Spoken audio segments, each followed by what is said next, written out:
You ask Tiger to solve. This deals with linear equations with one unknown. The final result is x equals 3. Let's solve it step by step. Simplify the expression. Group like terms. Simplify the arithmetic. Group all x terms on the left side of the equation. Subtract 5x from both sides. Group like terms. Simplify the arithmetic. Group like terms. Simplify the arithmetic.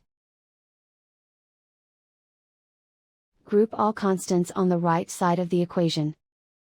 Subtract 4 from both sides. Simplify the arithmetic.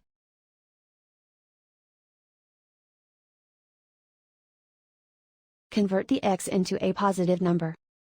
Multiply both sides by -1.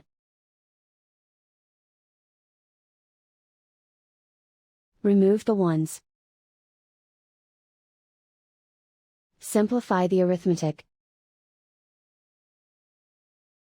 And so the final result is x equals 3.